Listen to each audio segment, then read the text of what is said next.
Salam sejahtera, terima kasih karena bersama dengan saya di Nazilin Unity Channel. Apabila Nazri Aziz kata Anwar Ibrahim akan menjadi Perdana Menteri untuk satu penggal lagi dan belum ada calon yang boleh menggantikan Anwar Ibrahim, ramai netizen yang setuju dan juga bergembira.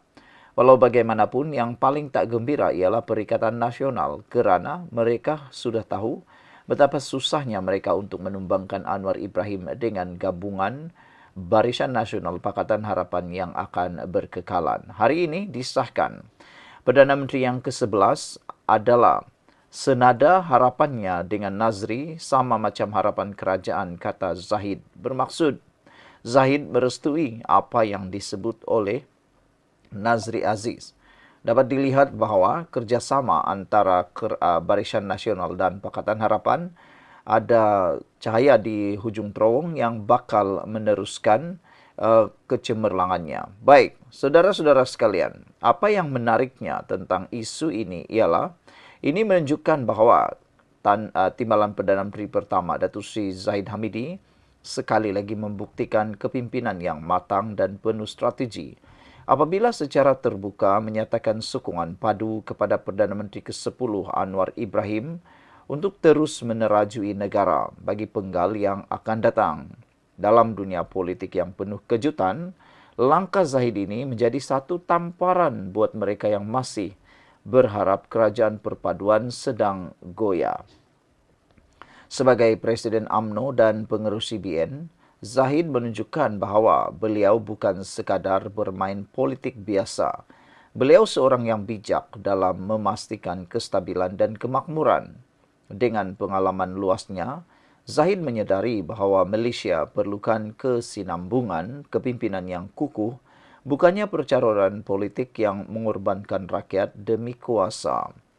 Barisan Nasional kini jelas tidak mahu lagi menjadi kingmaker yang goyah, tetapi rakan sekutu yang mantap dalam kerajaan perpaduan. Maka dengan sokongan ini, Perdana Menteri ke-10 Anwar Ibrahim mendapat mandat lebih kukuh untuk terus membawa reformasi dan pembangunan negara tanpa gangguan.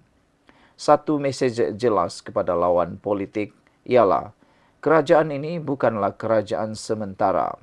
Ia adalah pilihan untuk kestabilan, kemajuan dan kemakmuran negara. Dengan semangat perpaduan ini, masa depan Malaysia dilihat semakin cerah, di mana kepimpinan yang stabil dan berwawasan mampu membawa negara ke tahap yang seterusnya. Perdana Menteri ke-10 dan Timbalan Perdana Menteri 1 adalah gabungan kepimpinan yang terbaik.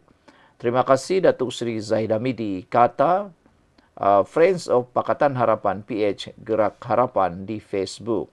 Saudara-saudara sekalian, dengan adanya huraian dan pencerahan tadi, maka tiada harapanlah Perikatan Nasional untuk menebuk atap lagi sampailah bila-bila.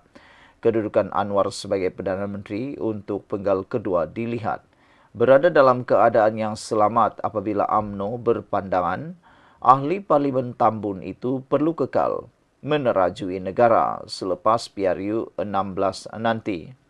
Presiden UMNO Ahmad Zahid Hamidi berkata, kenyataan dibuat bekas Duta Malaysia ke Amerika Syarikat, Nazri Aziz pada Ahad lalu berkaitan perkara itu adalah selaras dengan harapan semua pihak dalam kerajaan. Itu adalah harapan Nazri dan kita dalam kerajaan Madani, kata Zahid Hamidi ringkas ketika diminta mengulas kenyataan Nazri. Menjadi tanda tanya dalam ruangan komen netizen ialah, apa pula komen Akmal Saleh selepas ini? Beranikah Akmal Saleh menongkah arus menentang apa yang Zahid Hamidi katakan? Jangan-jangan nanti Akmal Saleh pula akan terima pada. Sekian dulu, kita jumpa lagi. Salam sejahtera, terima kasih kerana bersama dengan saya di Nazilin Unity Channel. Adakah tita edendum Najib yang menang itu akan dibatalkan?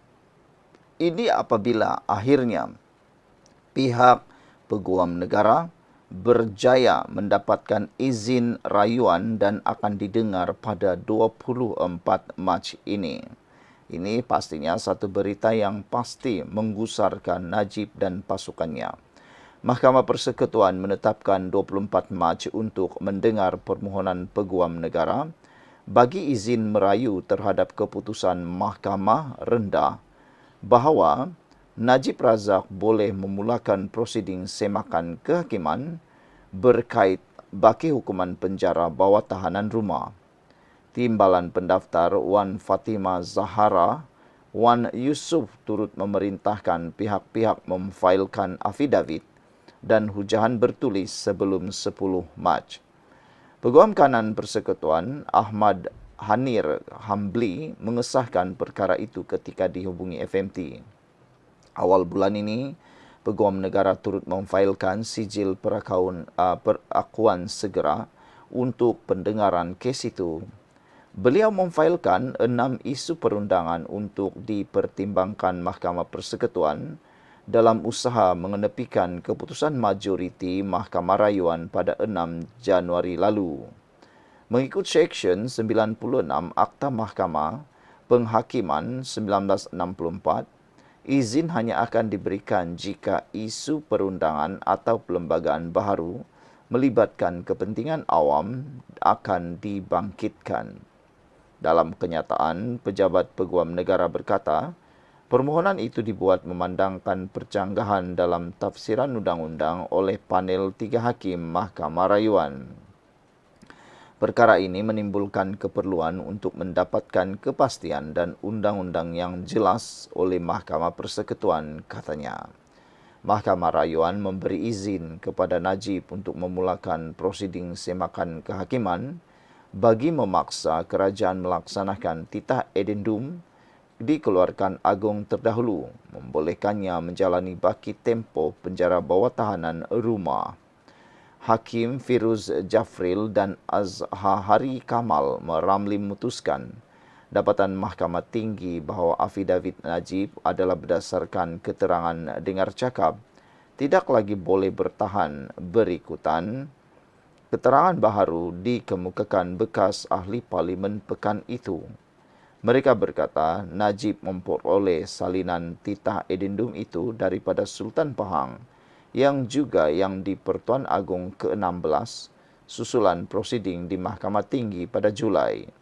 Hakim Aziza Nawawi yang memperenguskan panel Mahkamah Rayuan itu sebaliknya berpendapat Mahkamah Tinggi betul apabila memutuskan bahawa perintah mandamus tidak boleh diberikan terhadap lembaga pengampunan.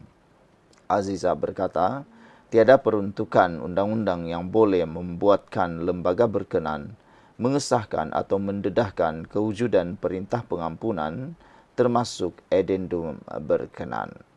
Saudara, sebelum kita teruskan ulasan yang akan datang, apa pula pendapat anda tentang isu ini? Titah edendum Najib, adakah mahkamah akan menghalang ataupun adakah titah edendum Najib akan dibatalkan? Semuanya kini bergantung kepada pendengaran pada 24 Mac ini. Sekian untuk kali ini, jangan lupa tinggalkan komen anda.